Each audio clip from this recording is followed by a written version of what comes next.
Stephen A. Smith has been going around talking about his confrontation with LeBron James. Talked about it on his show. Went and talked about it with Gilbert Arenas, and he said, "I thought it was weak. I thought it was some BS." Um, Yeah, what's about your LeBron take coming on up it? to him. And then also he went on Sean Hannity's show last night. Yes. And this got brought up in despite all the awful things Hannity has said about LeBron over the years. So I have a lot of takes on this, and I was gonna leave this be. But the Gilbert Arenas show appearance was, to me, it has to be responded to. And there's so many different tentacles to this. So I will first I want to make this point. We in the media have to be willing to occasionally take an L. Everyone does, but particularly us. We in the media have to be willing to at times be like, that was a miss. I was wrong. I didn't handle that perfectly. And we in the media also have to recognize and acknowledge that no matter how big or prominent or wealthy or successful any of us ever get, we will never be, from a fame or credibility to the audience standpoint, on par with the biggest athletes that we cover. It'll never. Howard Cosell was not equal to Muhammad Ali. He was telling Ali's story. The audience was there for Ali. Bob Costas was not equal to Michael Jordan. He's telling Michael Jordan's story. Go ahead, Demonte. With that point, don't you think, like, because Stephen A. Smith's saying it's weak, LeBron James obviously has all the leverage on the court. Do you not think that it's a little, I don't know. I don't want to say it's weak, but because he obviously does have leverage. Like, nobody's gonna be on Stephen A. Smith's side. But you also, that's the thing. So that's the thing. You have to know in the media that at some point, the actual stars are the people we're talking about. Sometimes we can be good enough or successful enough or prominent enough or whatever where we become kind of supporting actors, but it's their movie. People are here, they care so much about them that we become important people because we talk about them. And so there will never be a White House correspondent that is more important to the political discourse than the president. There will never be a Stephen A. is, and he has earned it. He is the most prominent sports media member, which does make him bigger than some athletes. But he will never be bigger than the biggest athletes. Like, here's a good kind of, back of the napkin math. Do you remember, Demonze, when I went after Patrick Beverley? Yeah. That is, I think, two people on kind of equal footing. But think about why that is. Yeah. You have me, I'm just saying we're about on equal footing. Me, someone who's probably near the bottom of the top 10 in my field. And someone like him who's near the top of the bottom 10 in his field. And that's where we meet. Yeah. So you've got to and there was another little jab at Patrick Beverley fit in there. So it is, so no, I don't think it's unfair for LeBron to press him to respond. We all and here is the other thing. You got to be prepared in the moment with how you're going to respond. If you get checked, and this idea, I told the story, confronted is too strong, but questioned by Jalen Hurts' mom night before the Super Bowl. She was totally within her rights. I've told the story before. I have nothing but good things to say about her. And there are not many bright sides for me that came out of that Super Bowl, but I respected her in that interaction so much that I was part of me, the little part of me that wasn't heartbroken about the result of the game, was happy for her because she was so adamant her son was going to win and that he was going to play great and all that happened. But in that moment, I had a choice to make. Do I fold my hand, or do I say, okay, we can actually talk about it? What I don't think is typically cool is to, in the moment, fold your hand, and then after the fact, talk and talk and talk and talk and talk about it. This episode of What's Right is brought to you by Daya Pizza, featuring dairy-free cheese made with their new Daya Oat Cream Blend. Dairy-free cheese has come a long way. Daya's leading the charge. Their pizzas offer the melt and stretch of traditional cheese without any dairy. Each Daya pizza starts with a perfectly crisp crust, layered with savory, satisfying toppings, and finished with cheese that melts and stretches beautifully. The Daya Oat Cream Blend delivers a creamy, cheesy texture that's indistinguishable from dairy-based options. Every pizza is crafted to be dairy-free, making it a great choice for anyone seeking more inclusive meal options without compromising on taste. Daya takes the concept of dairy-free to a new level, eliminating faux moo. That is not the fear of cows. That is the fear of missing dairy. These pizzas deliver delicious taste and texture, making them perfect for any occasion, from casual dinners to game day spreads. Enjoy a faux moo free pizza night with Daya. Visit DayaFoods.com for more information, or find Daya Pizza at retailers like Whole Foods, Kroger, and Walmart. Coming soon to select Publix and Sprouts. Follow Daya on Instagram and TikTok for more updates and recipes. And here's the other pieces of it that I'm going to go ahead and say I have a hard time fully buying. On Gilbert's show, Stephen A. said, essentially, my producers made me address it. I didn't want to. My producers made me address it. Bro, that's not how that works. We all know that. It's not how that works on First Things First. I can't imagine that's how that works on First Take. I cannot imagine. And I do not think that anybody really believes there is anything on that show that Stephen A's I do not want to do this. And they're like, sorry, you have to. Come on, man. That's not a thing. Maybe the day after a finals game, if someone was like, I don't want to talk about the basketball game, they might be like, well, you have to. And if not, we're going to that's not a thing.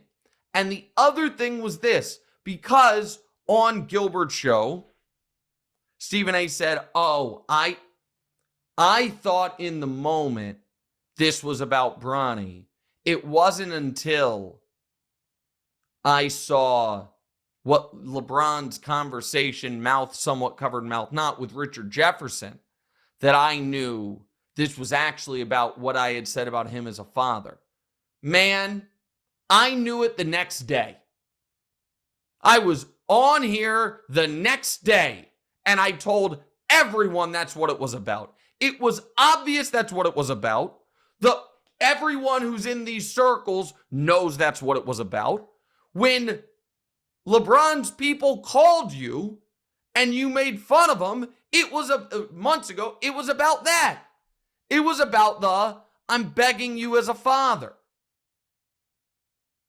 So it's okay to say, I was caught off guard.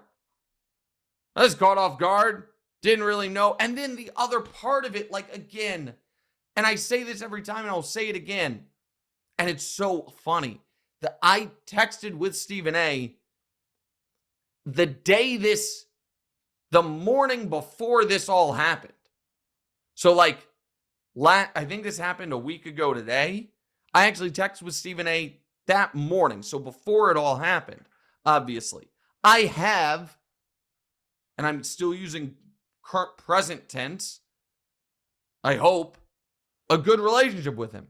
But I have to be fair here, because I'm not hesitant ever on this platform or on the TV show, really, to criticize colleagues if I think they're dead wrong. I can't just have the guys that I really like or my friends or whatever be like, sacred cows here, especially when this is the story that continues to be the story. The implication with Gilbert and company that, listen, maybe I'd have handled that differently, but I work for Walt Disney. Come on, man. Yeah, about like the fighting, or like I was gonna. I mean, that's what it seemed like was being implied. I thought the same and exact like, thing. I mean, like, come on, man. Like, listen, Stephen A., to his credit, has gotten in great shape and did like a real boxing thing, and would be even you know, at his you know, he's in great shape for his age, and is, despite being a decade plus older than me, I'll say it, would be a significant favorite over most other media members, you know what I mean, in hand-to-hand combat, if that's what we're talking about. But the idea that, it's like, well, you know, hands are a little tied because I work for the mouse. Otherwise, like, come on, man. Like, what are we, like, that's not like, go ahead. I don't want to play devil's advocate any longer, but this is the last time we'll do it. Do you, like, what is are we saying that the only thing that Stephen A. Smith did wrong was call out LeBron James as a father? Like, is everything else like inbounds? No, what's out of bounds? So here's what I think. That's a great follow-up and a great question.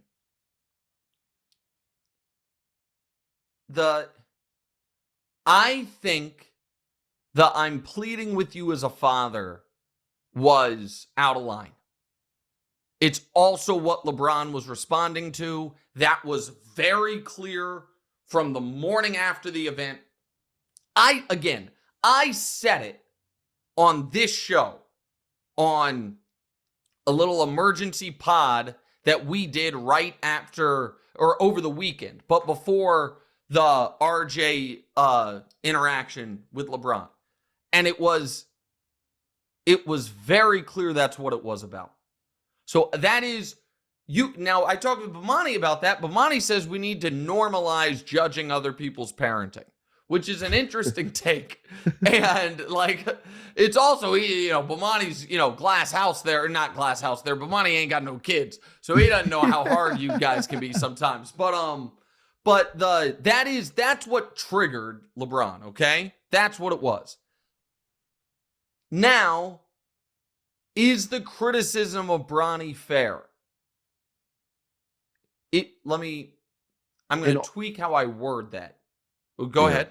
Well, I mean, also, like, there's a while back, LeBron put out a tweet, and I get it's not Bronny that tweeted. Like, it's just unfortunate that it's landing on Bronny, the kid, when. So that tweet is, I would argue, and this, I think, kind of speaks to how incredibly well LeBron James has handled 25 years in the public eye. That tweet's one of the 5 biggest missteps of his whole career. Honest to God. Like, it really is. But the fact that everyone keeps pointing to this tweet from 3 years ago as evidence that, oh, LeBron was been building Bronny up bigger than he was, I think speaks to the fact that after that tweet, LeBron pumped the brakes on it. Right? Like that tweet it put a bigger target on Bronny's back, and so that was a mistake. That's totally fair. And that would be criticizing LeBron, a decision he made. Like, that's totally fair. But that's not what this was about. Right? But to get back to your other question, is Bronny James a fair target for criticism? The answer to that is yes. He's an NBA player. He's a grown man NBA player. Is it also fair to say, if this is going to be the one and only second round pick in the entire draft, in the last 2 drafts, 3 drafts, that we are going to occasionally criticize on national television, that if you have been one of the more vocal critics, whether it was his summer league performance or his opening few G League games or those awful minutes against the Sixers, then if you really want to be fair, you've got to mix in the context and maybe include, oh, he's actually played really well since that moment. Now, I think it's probably, like, does that make sense? Yeah, that if that makes sense. that anybody that you don't have to talk about, but you choose to talk about, either super glowingly or super negatively, or it's, that you insert in, it's probably fair to balance the scale to a degree. You don't have to do. That's why I keep doing where he ranks amongst rookies. And he is somewhere between 48th and 58th in minutes, And games, points, really assists, steals, which is what you would hope for from the 55th pick. So that's the other piece of this that I think is a little bit of bullshit. If you were, and this is not, I'm not talking about Stephen A here, okay? If you are, to a degree, I'm kind of talking about one of my dearest friends in the world, among others, but not among of my other dearest friends, but Monty is one of my dearest friends in the world. He's one of many people who were very loud and skeptical about Bronny being drafted. I do think what's fair is, if you were one of those people saying this is a farce of a pick, to at some point mention he's acquitting himself pretty well in the G League, that he's averaging the exact same as the Lakers' first round pick last year in the G League, that he, like that, because I think it's pretty clear that the people who said this is a farce of a pick, if Bronny in the G League was 4 points, it was terrible, it'd be like, see? And so I do think, though, that stuff is, you're only using it when it's convenient. Well, and again, it's also not all that day-to-day relevant. I just have a really hard time with the sequence of, I didn't want to talk about this. I've now talked about it almost every single day on 4 different platforms since then. I didn't know what he was mad about when I got a call 5 weeks ago from his agent about the exact thing he's mad about. And anyone with kind of deductive reasoning knew that's what he's mad about.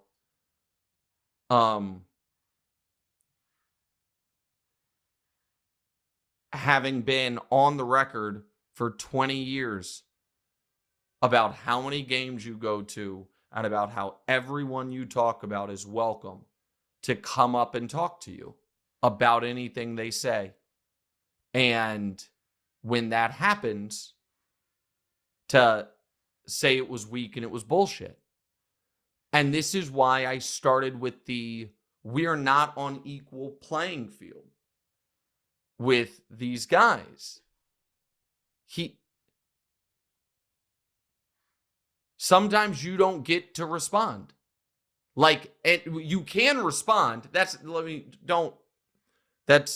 said that wrong. That's not what I meant. What I'm trying to say is, in that moment, I think what he's saying is, I wanted a phone call so I could give my side of the story. And LeBron was saying, I don't give a shit about your side of the story. I didn't like what you said, and I wanted you to stop it. And if we never speak again, no skin off my back. And that is a power imbalance. Because, like, LeBron's like, I don't care about this relationship. You might, I don't. And that just kind of is that's why I used the Cosell Ali thing. Now, Cosell actually was incredibly helpful to Ali because Ali had the U.S. government working against him and a lot of things. So it's not a perfect example at all.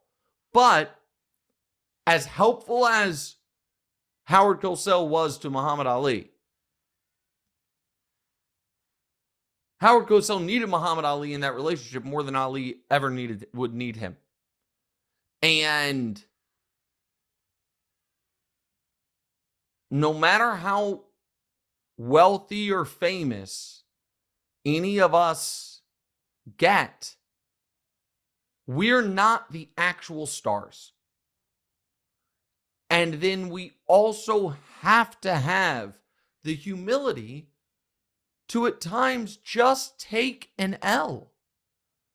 I don't know why that is so difficult for certain folks. Like, and I'm not just pointing out Stephen A. there at all. That is a lot of people characteristic. Yeah. Well, particularly people that in our business, people in our, it's also why there's kind of this unspoken rule almost like, oh, I'm in the media, I'm not going to criticize other media that I obviously don't subscribe to. I just think that is somewhat hypocritical almost. Like, we can't do what we do to these athletes and then act so wounded if somebody does it to us. Yeah, because at the end of the day, it's like, this guy needs to change this, like that needs to happen. It's like, I feel like judging these guys in some fashion. Yeah. And so, listen, I really hope this is the end of this. And the Hannity thing. Producer made him do it. Well, I don't, given all the things Sean Hannity has said about LeBron that I find to be inaccurate on their face and wildly unfair, I think going on that turf and doing this was, now, again, in Stephen A's defense there, it didn't look like he knew that question was coming. And he didn't spend a lot of time on it. I think he was on there to give more political commentary, which is a whole nother discussion, but whatever.